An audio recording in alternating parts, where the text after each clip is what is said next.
all of that goes on. Lotus turns to Lactuca, and he's like, what are you doing? It's going crazy out here. You need to do something because this one is the all powerful, all knowing everything. And Lactuca's like, I don't got to do nothing. Will you please stop but saying her name like that? Actually, don't say it like that every time. but I love they're like, it. no, actually, the scales are tipping. We need to do something. And they teleport all of those people who were like kind of going at Genesis in a combative way during this. So Storm, Kovac.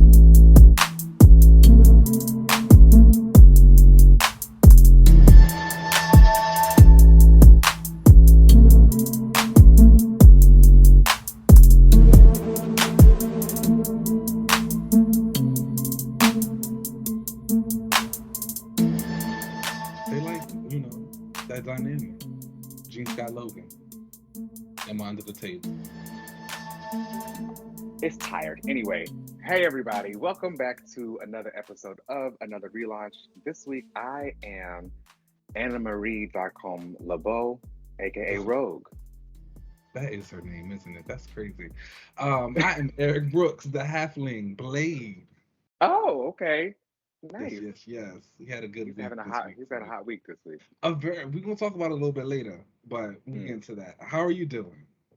I am fantastic. Truly, I had the best time. I went to San Diego Comic Con this past Ooh, weekend, yes, yes, yes. and I hadn't been in a while. The last time I went was 2014, and I tried to get tickets every year after that, but just couldn't. And finally got them now. Decided to go. Had a blast. Like this time was completely different than the last time I went. When I went before, I legit camped out Friday night in the Hall H line to get into Hall H for Saturday at like 3 o'clock in the afternoon. Um, it was truly like Yeah, 24 hours in line. And this year, Hall H was like empty. Well, they still had other stuff in them, but like it wasn't the movies, all these previews for all that stuff. All that stuff was gone. It was really focused on like the comic books, and I loved it. I, it was just a different as it experience, should be. uh, and kind of a better one in my opinion. I wasn't stressed out about doing any of that because, like, when I went in 2014, I spent most of my time in a line waiting to get into Hall H to see these clips, and I didn't get to go to any of the panels and see any of that stuff. But this time, I went to so many panels. Shout out to all the creators that I like met and was able to talk to. I met Philip Kennedy Johnson and told him directly how I was a Ooh, Superman hater. and but like his run completely changed. He gave me a hug. And he was really nice. oh, Um, that's nice. I Cause he did like loves Superman. loves when we were in the panel. He kept bringing up that like Superman is his religion. He was like, that is my religion. And he was like, That shit anybody is who good. I've met who was like not into Superman, they called him boring or whatever. He was like, you haven't heard the gospel of Clark Kent yet. And I was like, yes, I like, you could feel You're like, how I'm a much he I'm a knew about it. believer. Like, Yeah, yeah, you yes, converted yes. me. I mean, yes, you completely converted me. I'm in the super fam now. Um, that was really fun. I was able to ask directly editorial about my faves. Yes, I went directly to X-Men editorial and asked about Lorna. They gave me a like easy answer. It was very generic, The no standard confirmation on corporate nothing. answer. Very standard corporate. And but I did go to General Marvel editorial, editor in chief, and asked about Wonder Man and was told they have plans for Wonder Man next year. I literally like Okay. rolled up to CB Sabowski and was like, "So what's up? What's up with Wonder Man?" And he was like, "Yes, actually, we do have plans for him next year, so I'm really excited for that." Okay. I ran into Exclusive. Phil Exclusive. Jimenez. I was like, while I was cosplaying as Bishop, Look at he man. was like walking past me. Yes. And I stopped him and I was like, oh my God, Phil Jimenez, I'm a big fan. He was like, oh my God, I'm a big fan of this. And he was like, you look great. And we like stopped and talked for a bit. So that was really nice. I just really had a My great hand. time. Oh, that's really I, good. I'm happy for I you, and I'm did. excited. It was so great. And I'm glad that you got to like see the difference in the experience of like the movie hype versus like the pure comic fans and all of that stuff going on and like seeing the people. Because nerd times are a good time. Did everybody wear their deodorant? Not all the time. Here's the tea, and I'll talk about this a little bit later. But I went to the X-Men. I think it was just a general X-Men panel, and I got in there, and I sit next to this guy, and the guy behind us is like coughing up a lung, and we were like, "Oh, I Oh, can't do this." see. And the dude next to me was like, "Oh, I gotta move," and I was like, "I'm gonna follow you." So we both got up and moved. Thought we found even better seats closer. It smelled like ass Oh that had shitted no. another ass. It was like, what the hell? Like, I was like, what was What? going on? The BO was insane, Oh, and the guy was like, I thought I moved to get away from this stuff. And I was like, let's do something else. So I actually ended up following him and moved to another seat that was closer, which ended up being behind this girl that was dressed like more of a down. Like, if you guys follow my Twitter, you've seen me post pictures of it while I was at that panel. And she literally had like the little white hat and the green dress from House of X, which really makes me realize that, like, oh, yo. what an iconic time. It changed. It That was a was, landscape. It was a game changer. That's what they said. It was like this the new ship. This is like what's going on now. This is what people are gonna remember, and they sure enough remember it. hmm and wow. I wonder just where this is all going. We'll get to that later. Anyway, how are you?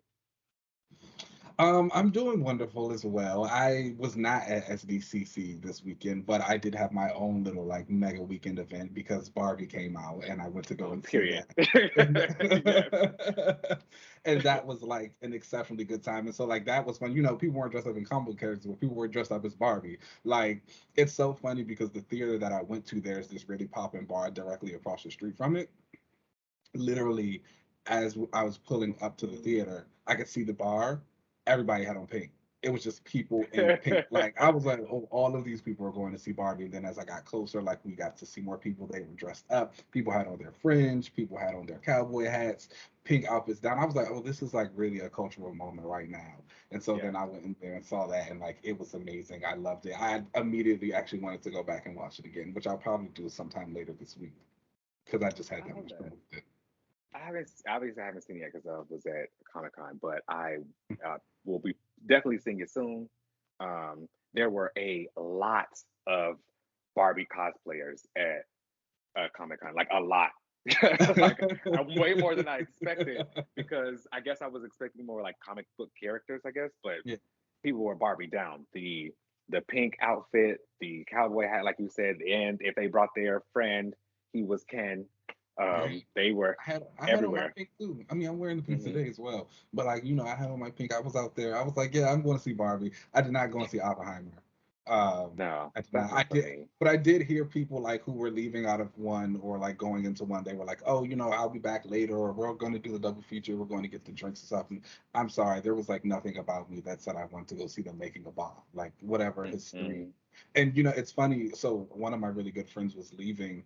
He's moving from the city, and so we were like having a goodbye thing for him. So we were there first, went to go see Barbie, and then went back out.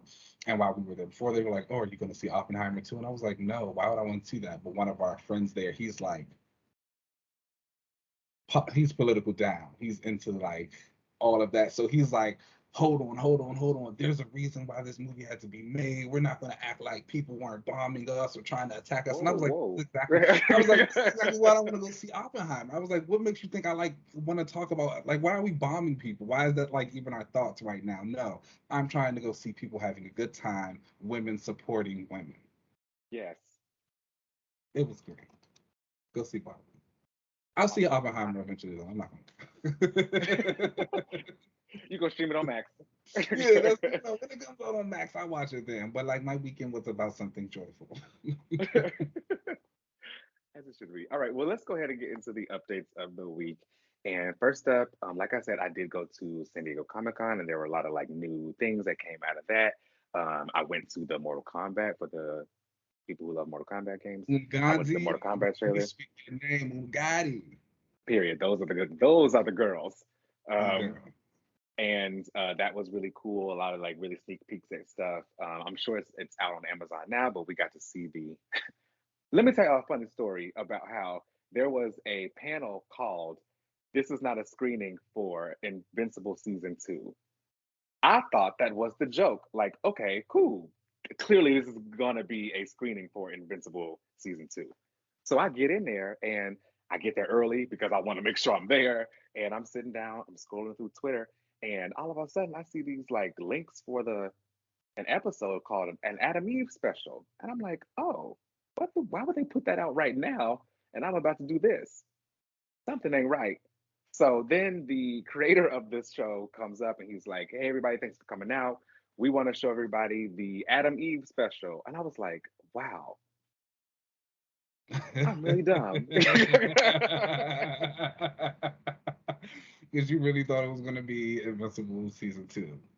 Truly, I did. And And they that's said on no. me. Did you read the sign? We told you it wasn't. And that's on me. That's on me thinking I know better than them. And it's like I can imagine like seeing that sign, like going through that range of motion, like, oh, this is obviously like a season 2 screener of like some sort. They just putting this to be funny, and like, they don't want people rushing the line and the crowds and all that stuff like that. And then it's like you get in there and it's like, no, this is really not that. And for you to think we would do that is crazy. I was a little irritated. But the episode was really good, so like it worked out. It Definitely worked out. everybody It was watch worth that. it. Okay, people, if you want to skip ahead, definitely do that if you don't want spoilers. But I did get a chance to go to the X-Men 90s. It was just a general X-Men panel, actually, because they kind of went through a lot of the X-Men history. They showed us some of the stuff that was coming out, like X-Men Blue Origins with um, Nightcrawler and Mystique. Nightcrawler What we and Mystique. what are we doing there? I don't know. Again, Everyone's people are thinking that they're going to guessing get that. the original one about like her being the man and like getting Destiny pregnant, giving birth to Nightcrawler. Yeah, which I guess is fine, but like, why now? I just don't really care about Nightcrawler and Mystique's relationship. She is not a good woman, and like I kind of leave that alone for a little while because it's always typically just Kurt begging for her attention and her not giving it. hmm It's tired. And then the whole origin thing, he's had like 3, but whatever, do it. We gotta. It's been a new era, so you kind of gotta like reset the stage for a lot of characters. So when those adaptations do come around, you can say, "Oh, this is actually where they've been." And they have Azazel in Dark X-Men right now, so maybe they really want to clear some stuff up since he is around. Be like, He's also listen, that's not really your daddy. I was that's lying to you. a great story, by the way. Yeah, making him a literal demon. Anyway, they did show us a clip of X-Men 97, and I'm going to tell you guys what I saw, what I could remember. Like I said, spoilers. If you don't want any spoilers, skip ahead. Um, but so, like, the scene opens up, and Storm and Bishop are like watching Gyrick get interviewed by Cyclops. And then Storm enters the scene. She like goes behind the glass or whatever and joins the interrogation.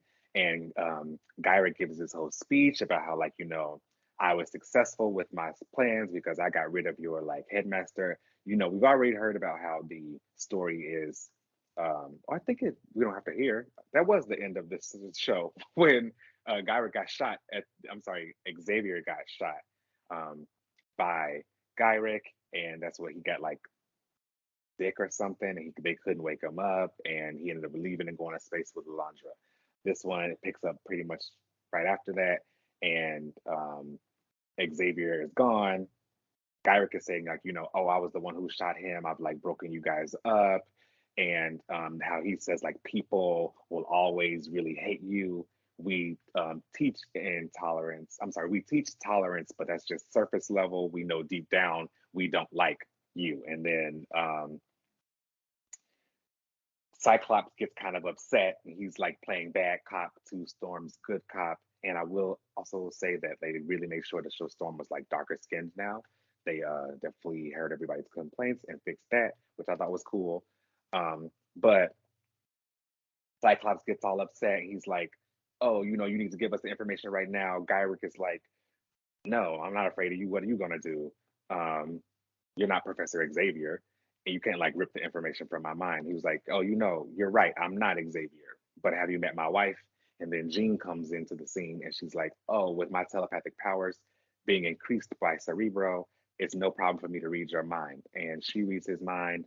Mind you, they zoom out and they show her in this like outfit and she's pregnant. She's like 6 months pregnant, wearing this like Lois Griffin green top with the brown khakis. And Not a Louis Griffin. It is funny it was because I very can Lois see Griffin. it. Yes, it was very that. And she was very, very pregnant. But then when she goes inside Gyrick's head, she gets this vision. And in her vision, she's back in her X-Men costume. She's no longer pregnant. But then she like looks around and this baby is sitting there in the carriage. She picks it up and holds it. And when you see the baby, it's got that like flip hair do that Rachel normally has, and the hair is red. So I Folded assume that it's Rachel. Mhm. Folded You know complete. her I vibe. do. And she was giving that like as a baby. So they had I assumed that that's Rachel. If it was Cable, in my opinion, I think they would have probably colored the hair white or shown like one of the eyes glowing or something to kind of You elaborate on know, that. I don't know if this is a controversial opinion, but I don't think that Cable should ever be an alternate reality version of a child of Gina Scott. Because technically, and whatever the semantics of Maddie and Jean might be, Nathan is Maddie's child. And I get that Jean raised him, cool, cool, cool. But like, I think when you want to say, oh, like the biological child, it shouldn't be Nathan in any It should form. never be Nathan. It should be because well maybe no they wouldn't do that. I don't, that's the way that I saw it. I was gonna say like Mel, what if this girl was Madeline? But no, Yeah. they kept calling. No, that didn't make it. That didn't make any Like, sense. put it back, put it back. That didn't make any sense. So forget that. Uh, But anyway, Jean like gets this vision. She holds this baby, and then like Master Mode comes into the scene. It's like, oh my gosh, Master Mode is here, and I'm coming to like kill all the mutants. And they come out of the vision. Jean says, oh my gosh, you guys have to stop Trask before things get in too worse. All the X-Men go out and they're like flying in the ship, kind of like sitting there talking to each other. Wolverine has the funniest scene. He had made everybody laugh by he was bringing up how like he was gonna have to claw somebody, and Storm was like, "No, we can't dismember anybody." He was like, "It's not dismemberment, it's weight loss." And when he popped his claws, I thought that was really cool. Um, and then a sentinel comes and attacks the ship and like breaks the ship up and everybody starts falling out of it. Cyclops does this really cool display with his powers and basically he destroys the sentinel in the air after he had attacked the ship, but the ship is everybody's falling because everybody can't fly. Storm and Rogue look at each other while everybody's flying and they kind of nod like, yeah girl, we know what to do now, we got to start picking everybody up. Rogue flies away. She carries Wolverine and I think maybe it was Beast and Wolverine. And then she also carries, it may have been Gambit and Beast. Because Storm carries one person away. And then Morph was actually in this. And he's a part of the team. And it was, they used Morph's original face from the comics, not the one from the show. So like it was like that white head, basically. He jumped out and transformed into Archangel. Actually, no, he caught Wolverine. So he caught Wolverine, floated everybody down. This big rock comes towards Rogue, and she like punches it and goes off to carry more people. She was like, I can't believe this is like Catch the X-Men Day. So like a cute line for her. And then everybody kind of lands on the ground. And Cyclops says, to me, my X-Men. They like go off. Then Rogue had the like final line, but the crowd was so loud and cheering that I couldn't hear it. Granted, some of it was from me too, because when she punched that rock, I was truly like, Queen. I did scream Queen in the middle of the panel. So I was definitely contributing to the I can see that. hysterics. So all in all, what did you think? I I think I got excited from seeing the X-Men again. You all know whenever I'm like talking about X-Men comics, I care about the X-Men. No shade to like all that other, but I care about the X-Men characters. So like seeing Storm and Rogue and Cyclops up there like doing their thing, that part was cool. the animation style to me was kind of jarring. I think it's because it's just so different than the original 90s cartoon, but not in a way where you kind of expect it to be different because technology is different now and just the way people like animate things are different. It was just, I don't know, kind of jarring. And I felt like some of the scenes could use like a few more frames. It felt like there was a lot of stillness and not a lot of fluidity when they were like having dialogue with each other and the like sometimes the fight scenes too. But again, they told us it was very, very, very early stuff. Like this was just it was like the beginning of the show. They wasn't like fully mixed anything yet, so still early. Okay. I mean, Maybe more I won't frames are lie. coming later. I I guess I appreciate the initiative to kind of like make something different, like Jean being pregnant, putting Bishop in, making sure that Storm is dark skinned, some of those aspects. But again, I just think about the X-Men 90s cartoon.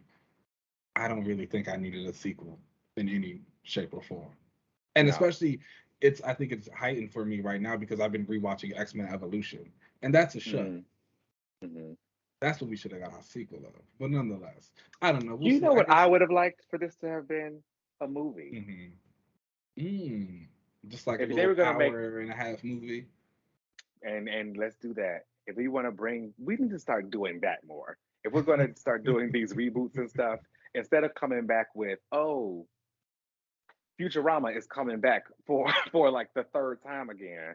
Here is a 10 episode season. Why don't we just use that budget and just make like an hour and a half movie and call it a day? Y'all want a sequel to that? We'll do that. But I don't think like this probably would have been cool as a movie to see. They've never had an animated movie for this show, so it would have been dope to see. Also, I like met the producer of it. He was very excited that I was like a bishop.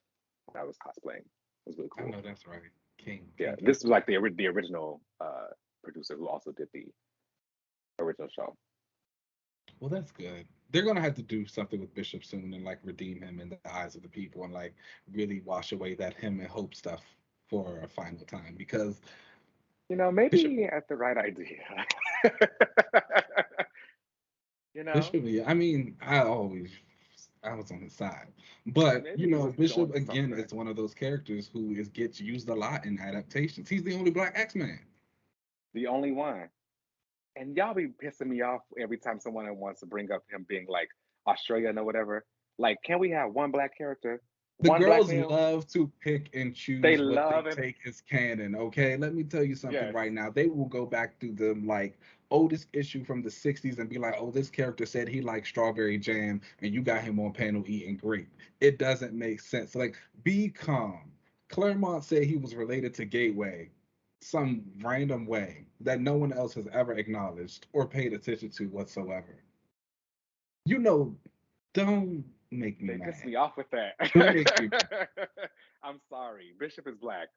Move on. Let us have one black male character. Damn. Anyway, I was appreciative that he was in the show. And maybe it's because it was the 90s, and maybe it was because so far it is my favorite Bishop look. He was in that costume that I did cosplay with, and I think that was really dope to see. I can't remember if they cut his hair. They had a figure of him from the show, and his hair was cut there. But in the clip I saw, it was dark, and I couldn't see his hair because I guess I was looking at Gyrick and like Storm. It's probably cut. You know they love that black man fade. They do. It's easier for them to draw what they say. Yeah. Whatever. But But I don't. whatever. That's my little exclusive from SDCC for everyone out there listening and wanting some to see what happened with, well, to hear at least what happened with X-Men '97. I thought it was interesting. I don't know really how to explain. I didn't think it was bad, like the animation or like just seeing this team again. Is it Um, nostalgic? yes, for sure. Like there's no way that you can be an X-Men fan, even if you didn't like the 90s cartoon back then or even now, that you didn't see them together and feel a little something like these are the X-Men. Like, I don't know what to say. Sorry, Storm up there with Rogue like is gonna give it that. So That cartoon was impactful. It shaped a It lot. was You know, and it's truly so funny too, because again, I've been rewatching Evolution, and like classic. I was comparing the two teams, and one thing I was like, why is Kitty here? I was You like, know she what? was not in the '90s cartoon. How did she make it over here? One of my friends actually brought that up, and because he was talking about how he doesn't like the '90s cartoon, and then it clicked for me. He is a Kitty Pryde stan, and he didn't like it because Kitty wasn't in it, and that's because Jubilee took her spot. Yeah, And mind you, the show they had right before this was called Pride of the X Men. Pride It of the had X-Men. it starred Kitty, but That was Jubilee that said, was "This is too. mine." So I rate that one kind of high. That would have been such a different show. I wonder Completely. how different the X Men would have been had that been it instead of the '90s. That's what will probably get her respect. Probably. And Emma Frost will probably still be a villain. She might be headed that way anyway. Yeah. Who knows? Also coming out of a Comic Con, we did learn that. Well, we didn't learn this. We knew this was coming. Ms. Marvel is a mutant now, and she's going to be Hmm. resurrected and going to actually have her own series.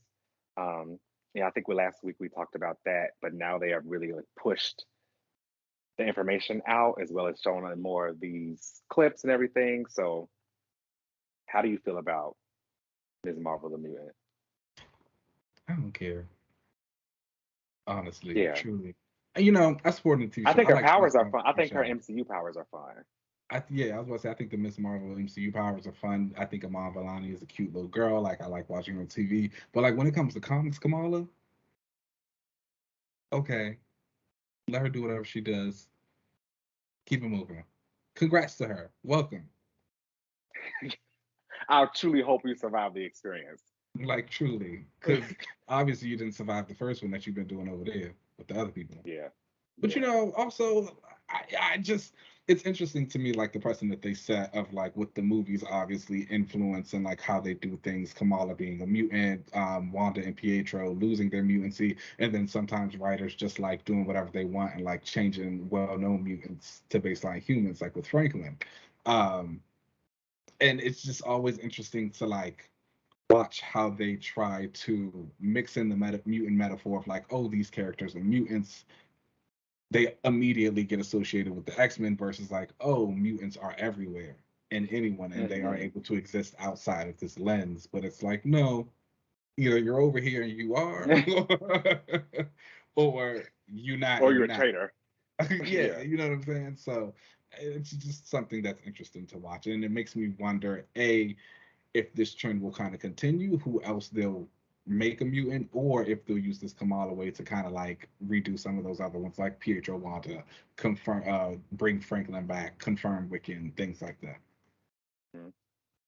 You know, Ms. Marvel becoming biracial is going to be interesting because I think a lot of her stories are going to be that now, where she's going to be caught between those two worlds when those two worlds become important to the greater Marvel universe. She But the kind of got to, Inhumans are never going to be important. it might, you No, never know. I never thought the Guardians were, but here we are. I mean, even then, they're like, I wouldn't say important. They got their own stuff. Own They lane, do, own book out right now, they do, successful films, they do. rides at Disneyland. That does still don't make them important. See, that is very true.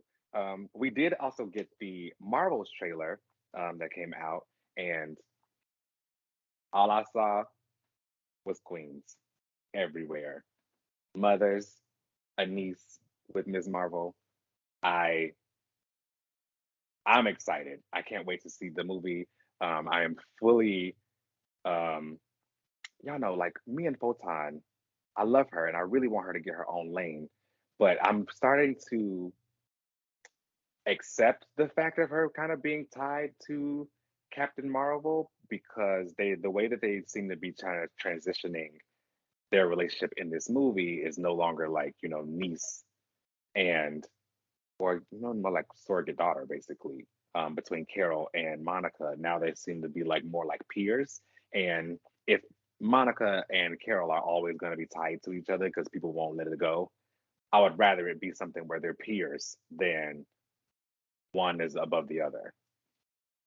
But that seems like what they're kind of doing in this trailer. So I'm excited. That final scene of them, she was like, "Girl, I can't deal with this. You got it." I thought that was really cute. I watched the trailer. I watched the trailer, and yeah. I'm glad you're excited. Women? I'm glad you're excited to see it. And you hate women. I don't hate. I just was talking about Barbie. I love women. Women's stories matter. But I'm glad that you're excited for the movie. Her costume got a little darker, which I was kind of shocked about. Looks like one of Phila's old costumes. Yeah. Yeah. I'm excited you're excited. Well, thank you. I appreciate that. Sequel to a $1 billion movie, starring an Oscar winner and a fantastic actress, a new young up and coming actress. I'm excited to see it. I also think the fights and stuff look great. All the girls glowing. I'm very excited for it. Their team ups are great. Everybody's zapping and blasting and turning and into I saw light. that they're gonna get a comic book too, called The Marvels. Oh, I don't think I knew that. There were so Yeah. many things going on at Comic-Con that I didn't get all of the tea. Yeah, I saw that. Well, I actually think that got announced maybe last week. Oh, okay. But there's going to be a new comic book coming out. It's probably going to be a miniseries. You know how they do. But it's called The Marvels, and it's going to be Kamala, Monica, and the other lady. Full time. No, I said Monica. Oh, Carol. You could say her name. Yeah, her. You could say her name. Anyway, we did. I think this one was kind of interesting. At that X-Men panel, they showed us this picture or this graphic, which is now out on everyone. I'm sure people have seen it now, and all the fans anyway, about the new X-Men, and they are coming. But the font is different than the Concord font that we're used to, and it looks like the Age of Apocalypse stuff.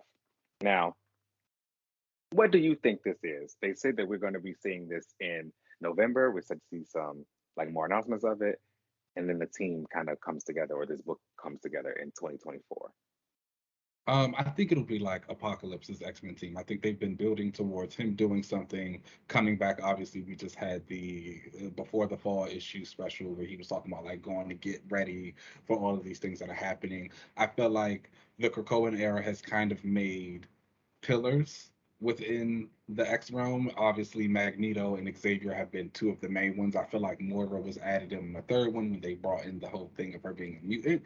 And I feel like Apocalypse has been brought in as that fourth pillar to kind of stand as one of the quote unquote leaders of mutantdom. And so with that, people are going to start kind of going where they go. The traitors are with Moira, Magneto's dead. Where do his people go? Like, no one trusts Xavier. Apocalypse is kind of that last figurehead who holds power and who holds weight as someone who can lead.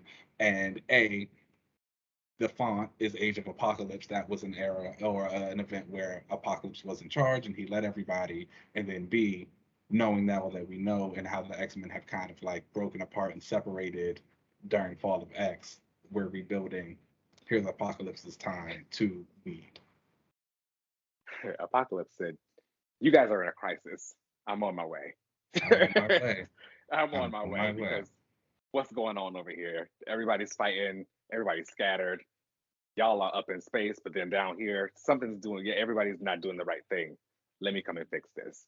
And but I think I would be behind it. I would support it too. Again, I think it's similar to Magneto when he kind of went headmaster for a while for the X-Men. He was leading New Mutants. He had his own X-Men team. Like the X-Men were operating under him. He was doing all this stuff.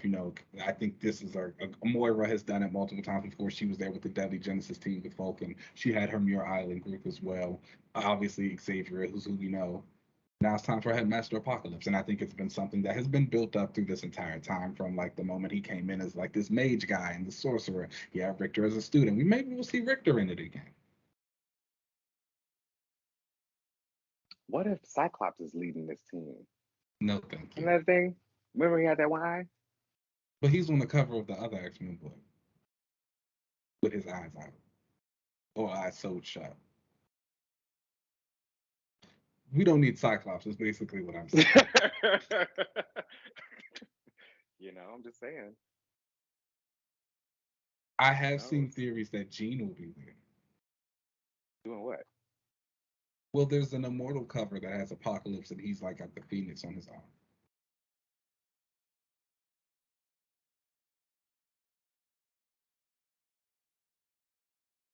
Do you think he's gonna like bring the Phoenix Force back? Yeah, he's gonna be the catalyst for it. I hate He's that. really Dude. the catalyst for a lot of stuff there. He's the king. If they do That's what that, you do. When you're the oldest mutant, you're right. number one. You're right. 1 and 1, You're right. baby. I never want to see the Phoenix again. But if you're gonna I wonder be, if they're going to say that he had rumblings with the Phoenix before. Oh, this might be a retcon. Follow me. Sorry, y'all. This is a tangent I just got. Listen to me for a second. So, Apocalypse in Exodus's story was the one who like called Exodus and was like, "Oh, yeah, I see great power in you." His powers got activated. He ended up following Apocalypse. Now, recently in Immortal X-Men and Exodus issue, that was kind of retconned to when he was being called by something, and that something ended up being like the Phoenix Force that he saw. Now, granted, in the rest of the story, he still left and joined Apocalypse, and that's what happened. But he injected the Phoenix Forces, like this vision that was happening there. What if he's gonna tie Apocalypse to the Phoenix,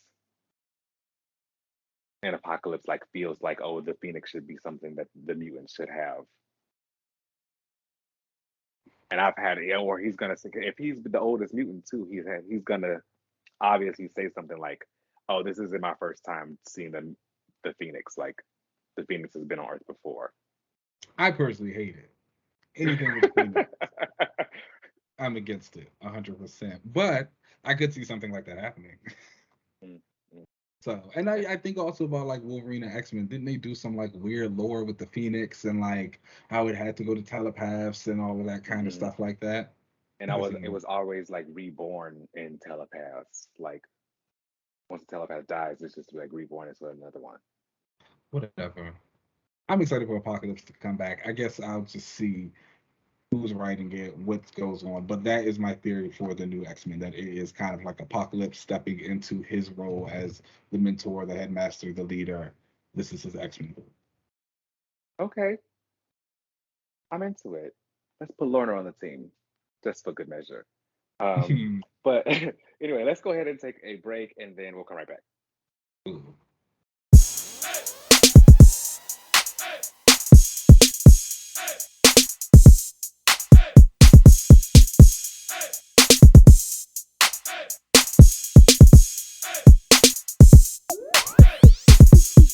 Again, already. I feel like I just got it. I only cut my hair once a month. That's why I get it so low. Oh. Yeah, but I don't know. You're not a bi-weekly one? I used to be, but it's okay. Yeah. Barbers went up. Like, haircuts say $20 no more. okay, and I was like, this is crazy. And again, I get my hair cut low enough that like usually by the end of the month, even when it is time for me to get a haircut again, it's not super bad. It's manageable. I can like shave and do some stuff and still make it look good. But like I used to go and get my bi-weekly fades, and then you had to get that touched up. You got to get the beard touched up. They want to start adding all these things. You want this hot towel. You want this like. I should have been proactive like the other guys during the pandemic and just learn how to cut my own hair. Yeah. But I was like, why would I do that? That's what I pay somebody for. I could have been a lot more productive in the pandemic in general, but here we are. That is true. I don't know. But welcome back, everybody. It is another week of wonderful comics. We'll go ahead and get some mentions really fast before we get into our main books of the day. Moon Knight, City of the Dead #1 came out. That's detailing a previous story of his life, and it will also be bringing in, well, it's not a previous story, it's an up-to-date story, but it's just an alternate one that will also bring in Layla Scarlet Scarab, who was from the show. That stands its 5 issues. Check that out if you're ready. Guardians of the Galaxy #4 also came out this week. That was a Rocket Raccoon special. If you like that character, check into him. Black Panther #2 came out. He's on his brand new adventure. He's got this new really cool female villain named Bia. She's like kicking butt in it. Something is Killing the Children #31 was out this week, an indie title that I think is really great. And then DC books were filled with Night Terror events. We had Superman, Flash, Harley Quinn, all of those with people. If that's Zatanna, something. right? Didn't she have one? Zatanna had hers. Check those out if you're into them. Again, I was saying that I think they're like just really great for our artist showcase, like the covers and everything that they've been doing is cool. Some of the stories are actually really fun as well. The Superman one popped up. He kind of quote unquote dies at the end, and the Aquaman family like finds him washed up on shore. They're really like just sleeping, knocked out. But like they're like, what's going on? Why all these people out here sleep on the beach? So they're probably gonna pop up in the next one to figure out what's going on with that. And I thought that was kind of cool. Okay. All right. Jumping into our main books of the week, we're starting off with your reread, The Authority #12 from Warren Ellis and Brian Hitch. Let us know what's going on. Yes, so last issue, the group was gonna leave Earth and goes to the carrier and go like figure out what this big thing was in the sky, and they end up like going like inside of this thing now, and basically they learn that this thing is literally a giant organism, and they end up being able to get inside of it. They're basically in the veins of like a god. So like think something of that scale, and they're in the veins, and they're already massive ship. So they're like trying to figure out what's going on in there, and they say, we're probably actually it was Midnighter who came up with the idea of like, do we have any weapons on this? You keep talking about this as if it's some god and how we're in the veins. Don't you think that like it's gonna have an antibody system or something that's gonna come attack us? And um, Jenny Spark is like, you're a good point. We actually need to figure out what we're gonna do about that. They're all kind of going through, and of course, what happens? The antibodies do attack. Because of course, right? Later we do see the engineer finding out that like whoever owned the carrier before, like it's harnessing the power of the entire universe. Like they were able to create a universe, basically trap it, and they've been using that to power the entire carrier. So they've been like, well, what happens if like that goes out? How are we gonna fix this? But Jenny is like, this is interesting. I've never been able to hold a universe in my hand before. And again, the engineer's kind of like, oh no, this lady kind of freaks me out. Because Jenny Sparks just kind of says stuff and then leaves. And later on, they go through and they're like seeing the antibodies. They said the god is so old that the antibodies have like grown sentient now. And like they themselves have these like, they kind of look like the Krakoan habitats actually.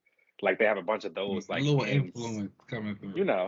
they had a bunch of those inside of the veins, and like they like live, these antibodies live there now. Like they've become like kind of people. They sent their own ships and stuff to attack.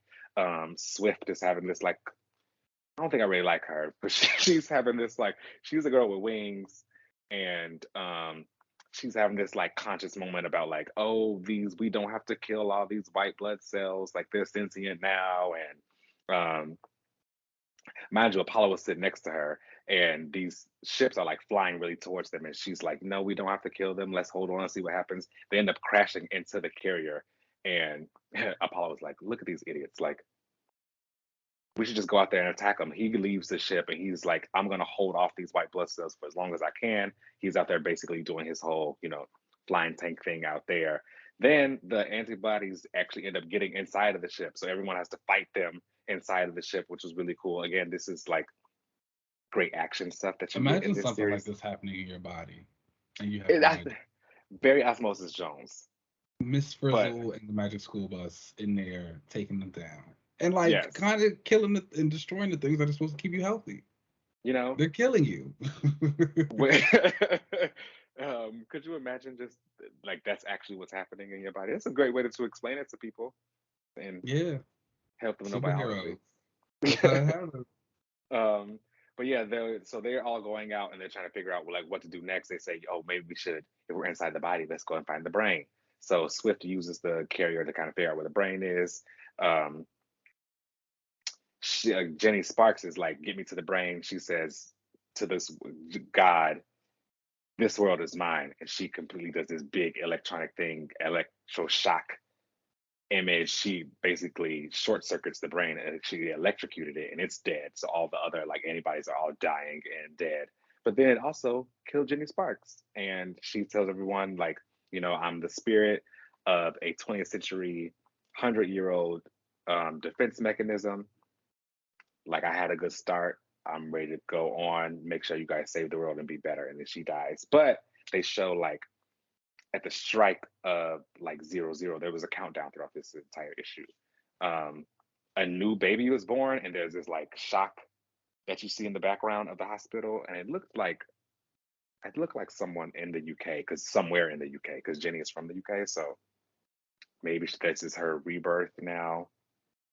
Still doing some sci-fi stuff in this. Which you So love. I loved it. Yeah.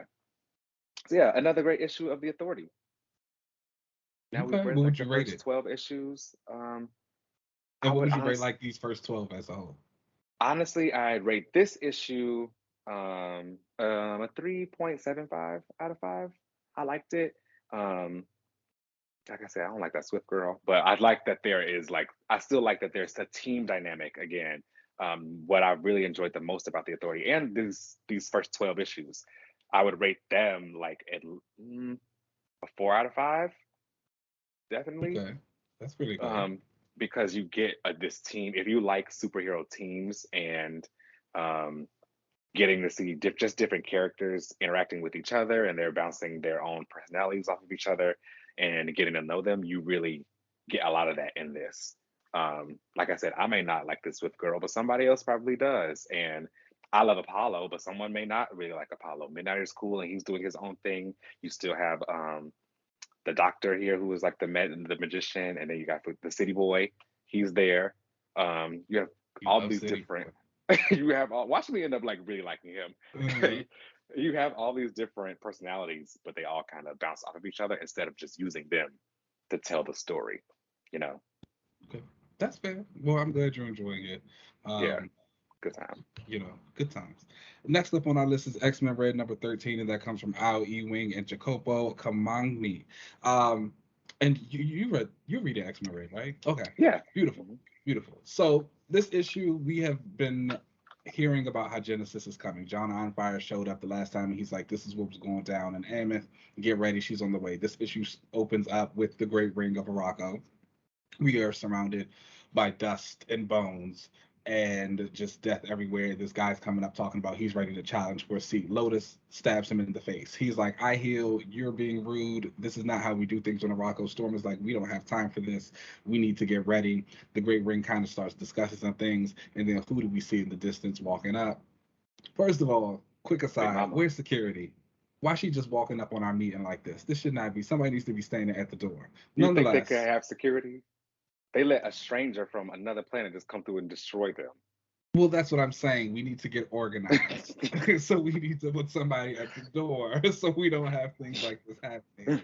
But nonetheless, Genesis comes up, and basically for the rest of the issue, it's kind of just a big theological philosophical debate between Genesis and the Great Ring. We also know that she is in possession of the Annihilation Staff, and while it is not as corrupting as the helmet once was, it is still corrupting somewhat. It's slower, but it's still a little bit more potent. And as she is discussing these things with the Great Ring about where Araco currently is and how they're being led by Storm, in terms of getting help from people, in terms of all the people dying when Uranus came and attacked, as opposed to like some of them being separated on Koa and just the way things are going, that Annihilation Staff is also kind of like exerting that influence into the other people. So this is where I wasn't like sure if it was more so the staff actually like making them feel that way, or if we were just kind of going on some like underlying emotions and it was just bringing them to the forefront more so, because I feel like depending on how that goes,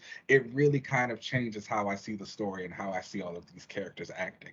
If Genesis is a nasty lady who's just having her nastiness enhanced by the sword, I mean by the staff, okay, like great. If she is this character who doesn't actually have her own agency and everything she's saying is being like just fed to her by the staff, I feel like that kind of takes away the impactfulness of her being this foil to Storm. I feel like obviously they're setting up their whole little Xavier Magneto situation with them, and I think Genesis is a character who is great for that. But again, depending on how the staff is actually operating with this influence and what it's doing, I think that kind of changes it for me.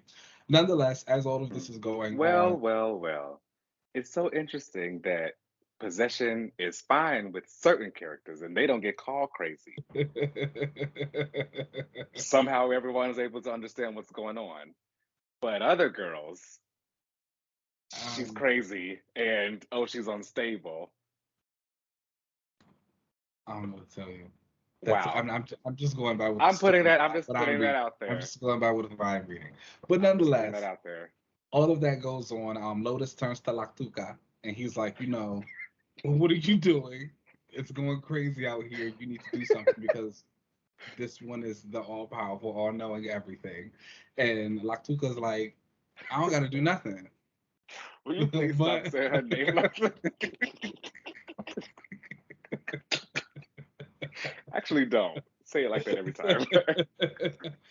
but Oh, I love they're like, it. no, actually, the scales are tipping. We need to do something. And they teleport all of those people who were like kind of going at Genesis in a combative way during this. So Storm, Kobach, how did he get on the Great Ring? Because I thought it was Omega Fest only, but he was there. He said Um, he challenged and that's how he got on. okay, I guess Anybody could get on. there's room for everybody, just like the actual Council in the Rock Up. Nonetheless, John Ironfire was also there, and Lotus and you, Laktuka says, "Be gone, rebels of Morocco, go on to fight another day." Genesis and the staff are like, they ran, they ran. They're like, no, she teleported them away. She's like, if you want to challenge me, yeah, I did. They were like, she ran, they ran, We're and not gonna they challenge you, dipped girl. out, and the issue ends. Well, all in all, I like the issue. I will say this though, and I said something similar Ooh. about the council, so and I gotta like be real. I think I have just gotten to the point with these books where I do not enjoy councils at all. I Mm. think that the way that the books have kind of shown them, we get a little bit of the personality, sure. We get a little bit of, I guess, how they got there, but their motivations for staying there and being there always seem very vague to non-existent. And then I don't feel like these councils actually accomplish enough in the story to warrant the way that they're going about things. I think of something like Immortal. Everyone in Immortal is backstabbing and scheming and wants to do their own thing. None of them are actually succeeding at their plans. Mhm. Nothing is like you haven't done anything. You're just constantly backstabbing and scheming. And so if you're going to do that, I want to see something actually go forward. And I guess I'm thinking, I look at the Council of Morocco, the Great Ring, and I think similar things. If you guys are going to be here and you're going to change the ways and do all of this stuff, cool, that's great, that's amazing. But also, I'll give it to Storm. I feel like Storm has been effective in like advocating for change and making sure that those things happen in their place. With everybody else, we just running around playing musical chairs. And I Mm. just don't care to that. Even Genesis walks up and she's like, "Oh, you in my seat, girl." Storm said, "Who's seat? My name is on this." And she said, "White hair." They were getting nasty. I liked it. I did. I like I It said was. before. I really do want them. I would love for her to be her new Callisto, who is always kind of challenging her. One thing we know about Storm is her status quo will always be the challenges of like the leadership roles that are kind of placed on her. So if we're gonna keep doing that, I'm cool with Genesis becoming the new one that's kind of her little rival. I think that's Yeah. great for them. I think it's hot. I think it's dope. I think both girls are great. I'm like excited to see more of Genesis's abilities. Obviously, we know Mm. she's doing some stuff with the vines. And if they are going to have like a big fight or whatever, I'm really excited to see how she kind of goes all out with that. Again, my biggest thing will be in how it, or if it gets clarified and like exactly how this staff is affecting her and affecting the other people. Um, I think that I would prefer personally it be that these are all of her own thoughts and ideals Huh. and just being enhanced by the staff as opposed Interesting. to the staff is making her do these things. Interesting. That's me. Interesting. That's me. I am again. I like the issue. Um, like I said, I'm really excited for Genesis to kind of be the foil for them. I do hope that their fight isn't nearly as underwhelming as Storm versus Vulcan was. I do expect them to come together, and because it's the weather and the earth coming together, the plant and the water coming together, I can see that And her whole nasty sister is sisterhood supposed to thing. come back too. So I can see some kind of like sisterhood being formed amongst all of them. So, but I do hope before they get to that moment that we at least see some kind of stuff with the two of them fighting. I want to know where they got teleported to. yeah, that'll be Like, exciting is it just some other random area of Morocco, or did they take them I back to think Storm Krakoa? missing the gala, so I don't think she went back to Krakoa. They're probably somewhere else on Mars Hmm. Maybe at that like station where everybody kind of meets up. or I can't remember the name Prometheus. of it. Prometheus is what I'm thinking of. Yeah. I don't know. We'll So see. many names. A lot, better get them Oh all. my, But all oh in my all, I like goodness. the issue. I will probably rate this like a 3.7 out of 5. Really enjoyed it. The art is not my favorite, but I think it gets the story told well enough. Yeah, I'd give it a 3.5 out of 5. 3, 3 to 3.5. Okay. 3.25. Okay.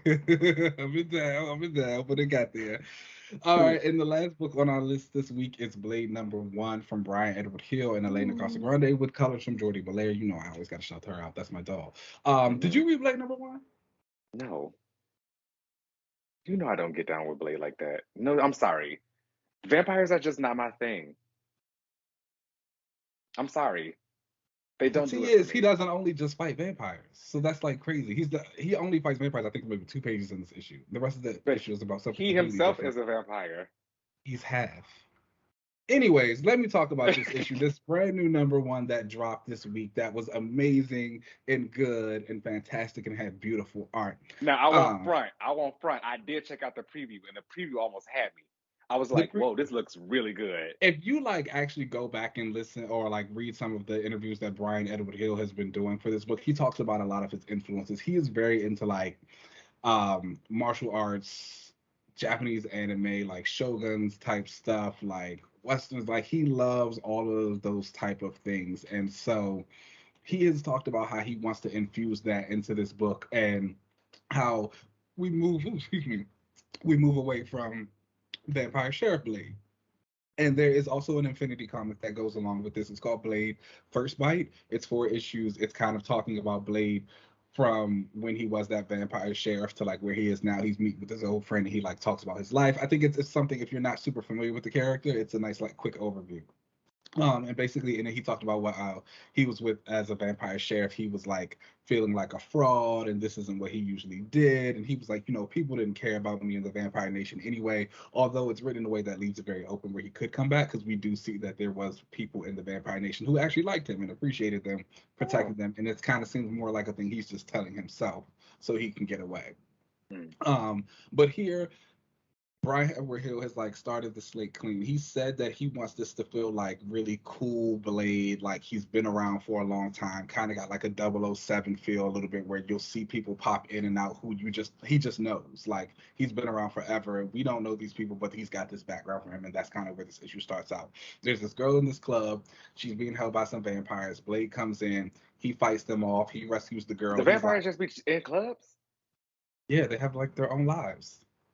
They're people. They're just undead. That's You watch wild. True Blood. Be I serious. did. I did. You're right. Good point. uh, he rescues the girl, and she's kind of like, I don't know why people are chasing me. Like, what's going on? Da da da. We get a flashback to Blade is meeting with this dude named Tanner. He's a werewolf apparently, and he's like basically giving Blade the mission. He says, you owe me a favor. I need you to find this girl, and I need you to keep her protected. He's like, is she a vampire? We don't know what she is. All we know is that she is important to the underworld. There's something shifting. They call the supernatural realm the second world a lot in this book. The first world is where the humans live. The second world is vampires, werewolves, specters, all of that stuff. Tanner is telling Blade something's coming, something's shifting. If you were full blooded, you'd be able to feel it too. But all we know is that this girl is a part of it. We see like these beautiful pages of her boyfriend. Oh, excuse me, it's not beautiful. Well, it looks beautiful, but the scene is not. Her boyfriend's dead. He's like, Oh my. He's like I'm stuck on sure the the art was wall. fantastic. The art was amazing. It was beautiful, but like this boy is like stuck up on the wall with all these swords in him, and like this is her boyfriend. She's missing. We need you to find her. She's important. We flash back to Blade. I mean, we go back to Blade with the girl. They've gone to the spot. She's basically like, I don't know what's going on. All I know is these people. That somebody came in. They attacked me. Think they killed my boyfriend. I ran to this place. They told me to do something else. He's like, who attacked you? Dude in this like full Shogun mask, red robe outfit comes crashing through the window. He's like, I guess it was him. He's speaking some language. Blade's like, I don't know what you're saying. It doesn't matter. They start fighting. As they're fighting, the girl who Blade rescued is kind of watching. At first, she's looking terrified, but as the fight goes on and it gets a lot more intense, you see her start to crack a smile. And you're like, oh, what's going on, little mama? Blade ends up killing the guy, cuts his head off. She grabs the sword, comes to find out, she tells him, she says, that man has been training his entire life to kill me. And that sword that he just dropped is the only thing that can kill me. And you just killed him. So thank you. Blade is like, I'm starting to realize that I got played. He cuts her head off. Oh, She holds her hand in her head. And she's like, did you not just hear what I said? period. She was like, clearly, she reveals herself. She is this new villain, Adana, and she says basically her goal is to end the first and second world and usher in a new third world. And she wants to do chaos and all of this stuff. She hurts Blade. She's like, I do want to hear you scream before I go. So she like does this thing where all this glass shatters into him. He gets knocked out. She's like, ooh yeah. She teleports away.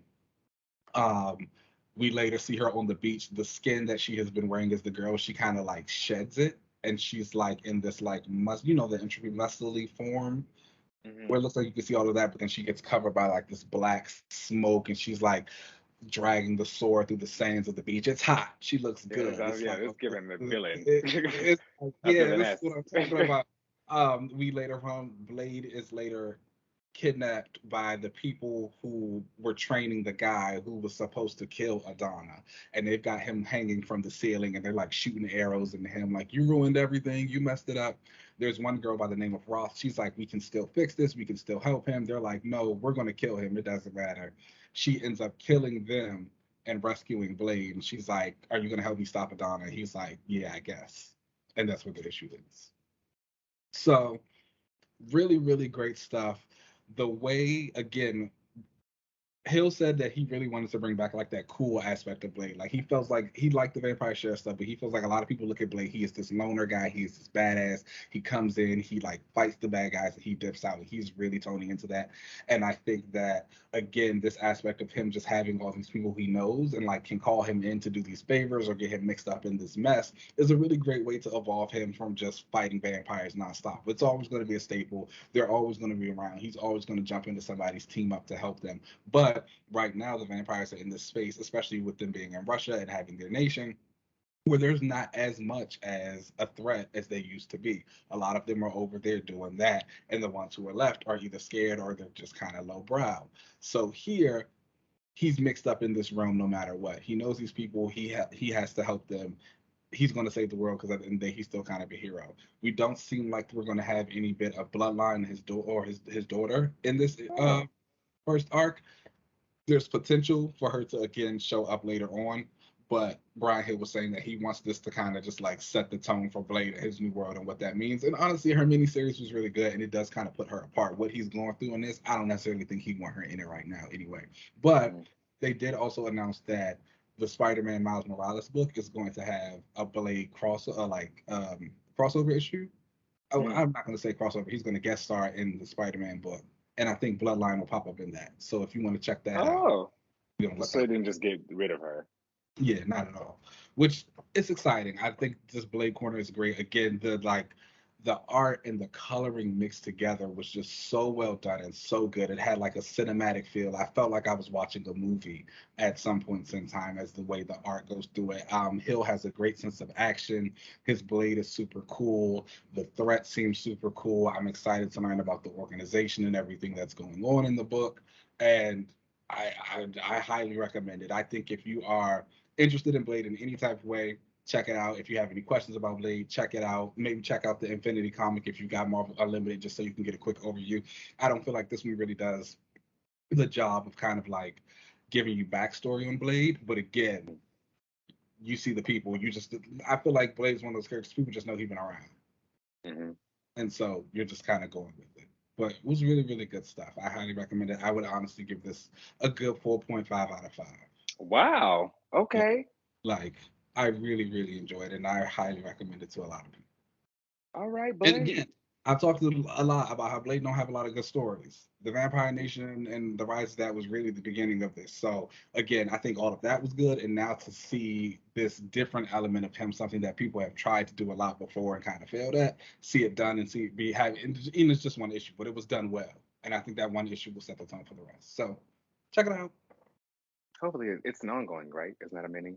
It currently is announced as an ongoing. I did see at like so you know how some of the shops will do their tweets and stuff like that. They'll say that it's sold out in their shops, so they have to get like second printings, and I always feel like that's a good sign. So hopefully we at least have been ringed for a second arc already. I say Perfect. I'm working on the book, but it's a part of me. If we can get him to at least 12 issues, I think he can keep going from Yeah, and like even if we only got 12, I'm cool with that. there. That's all we got. But we'll hope for the best. But those were the books of the week. Let's go ahead and take a little break and then we'll come on back.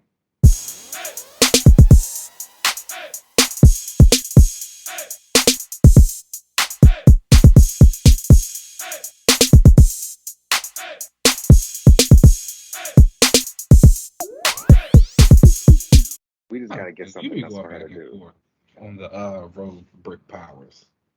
Oh, no, those are never going to go. I love them. I need Well, her to never lose let me not control. say. Let me say, you don't go back and forth about them. I think you just go back and forth about like their origin. Origins, yes. Yeah.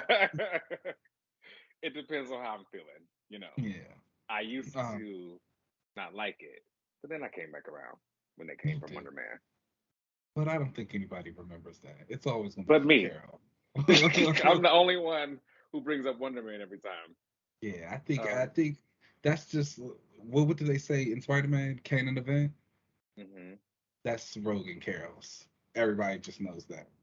But I feel like we could work that in there. You know, every character has had their powers augmented somehow or affected somehow in some story. We can always start with Carol, but then it got boosted with Wonder Man, No, I and just don't think it. or made permanent with Wonder Man. I just don't think anyone's going to do that. I think it's just going to be Carol. I'm gonna bring it up every time, so y'all can't y'all can't shut me up. All right, y'all. So welcome back to the watch section of the show, and again, we are watching Secret Invasion. This week was episode 5, titled Harvest, and it was directed by Ali Salim and written by Michael Breham and Brian Tucker. And I'm bored. I'll read the synopsis shortly. We can go through it, but I'm just giving my quick thoughts now. I am bored. I think that this show is very boring. And sometimes a lot of the moves, I don't know if it's the pacing. It is the pacing of it. Like it's that part is weird. I don't know. I don't think this show is very good. Sorry to those who like it, I respect your opinion. not like it. I am bored. I like the show, but I do think this was my least favorite episode of this series so far, and it was extremely short, which I think like undercut a lot of things that happened inside. But I'll expound on that more after you get through the synopsis. All right, let me go ahead and do the synopsis then. Um, Following their failed attempt attack on Ritson, the rebels start to lose faith in Gravik for not killing Fury and his perceived deceptions towards them. A new recruit named Beto leads a small group in mounting a mutiny, but Gravik kills them all. Meanwhile, Fury gets Ritson to a hospital and confronts Rhodes. I always want to call him Rhodey, and I forget that his real name is Rhodes, not Rhodey. Yeah. um, Um, Fury gets Ritson to a hospital and confronts Rhodes, but he reveals he leaked footage of Hill's death, placing Fury on a global watch list. Fury later meets with Gaia, who reveals Gravik is looking for the harvest. After exposing his superior Derek, After exposing her superior Derek Weathersby as a Skrull, Falsworth locates Dr. Rosa Dalton, another disguised Skrull, and questions her about Gravik's DNA machine. Rhodes Rhodes shows Ritson pictures of Gravik's Russian-based New Skrullos to implicate Russia as Skrull sympathizers and advises a strike on the compound. Gravik calls Fury, offering to call off the strike if he brings him the harvest in person. Gaia and Priscilla hold a funeral for Talos and fend off an attack by Gravik's men. In Finland, Fury leads Falsworth to a grave marked with his name, which contains the harvest, a collection of DNA from the superheroes who fought during the Battle of Earth. Fury takes the harvest and prepares to confront Gravik. So, going off of that synopsis, everything with Olivia Colman's Falsworth character, love her. She's acting down. I thought the scene where she went in to reveal the guy on her team was great. When she went to go get the doctor was really great. I thought that scene was awesome. She's doing some great acting. I feel like she's having a lot of fun on the role. So yeah, shout out to her. Again, I continue to love the quiet, intense conversations that the characters have with each other. I think the stuff that Gaia and Priscilla were talking about when they were at Priscilla's house was really nice. And that whole scene about her saying how her and Fury had all this fun and they were in love, and then Gaia being like, did you ever do it, in your real form? And then how Priscilla kind of got offended and how they talked about that. I thought that was good. I agree again, and this is something I've said before in the past. I think the pacing can be a little bit odd and things move a little bit quicker than they should be.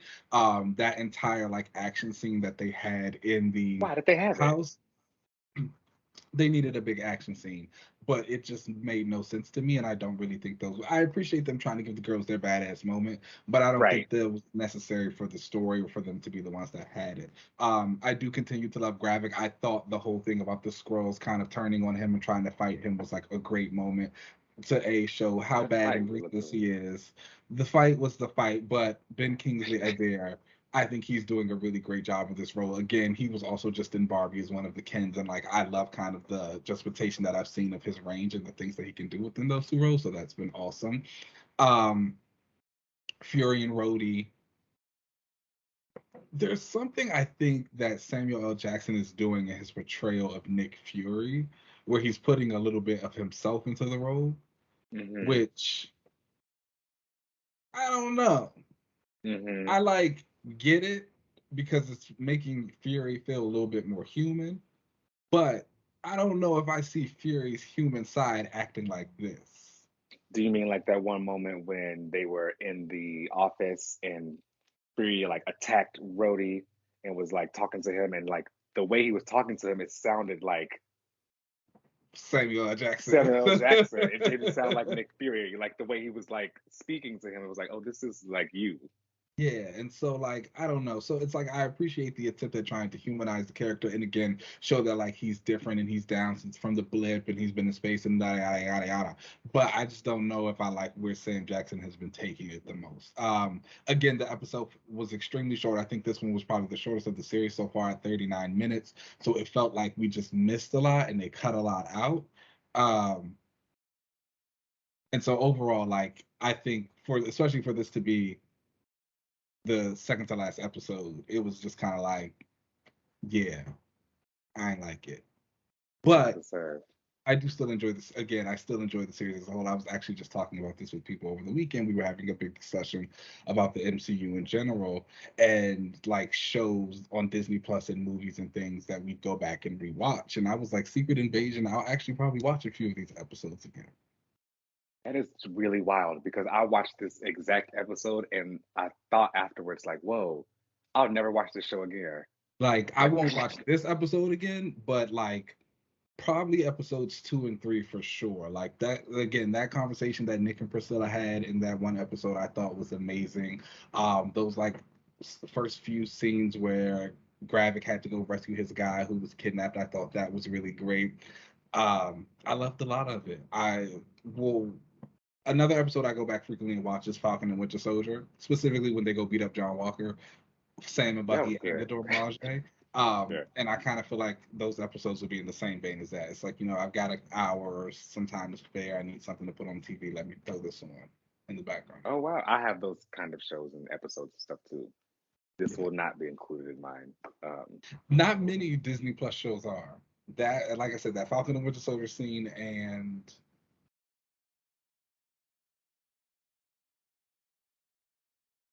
maybe that's it. I was gonna say you're right. I guess you're right about that. 'Cause I don't have many Disney Plus shows either. MCU Disney Plus shows. Because I did not like Moon Knight. She-Hulk. Maybe I should go back and try She-Hulk again. I like that. Yeah, try doing it all in one sitting. Yeah. Okay. What would you rate the episode? Out of 5, 10? Yeah, 5. 5, 2.8. Okay. 2. Okay. I was gonna give it a 2. Yeah. Again, like the show, definitely my least favorite episode, and I don't think it did enough in terms of just like getting us ready for what is supposed to be the finale episode. Yeah, like what is gonna happen now? Really, the main villain is Gravik. And they finna go fight in this. They finna go fight in this Super Scroll machine thing, and we fight a Gravik. Let's be serious. Gravik is a grunt that ended up getting like a lot of power randomly. He has the ideas. He has the range. Where's this getting him? Where has any of that gotten him? Apparently, we're gonna find out in the Marvels too. Isn't that supposed to be the sequel to Secret Invasion? Yeah, because probably he died, and like then Fury had to go back up in space and fix his stuff. Zoom into the moon. He's zooming to the moon, and he about to take everybody out. Nonetheless, Gravik is king. But that's it.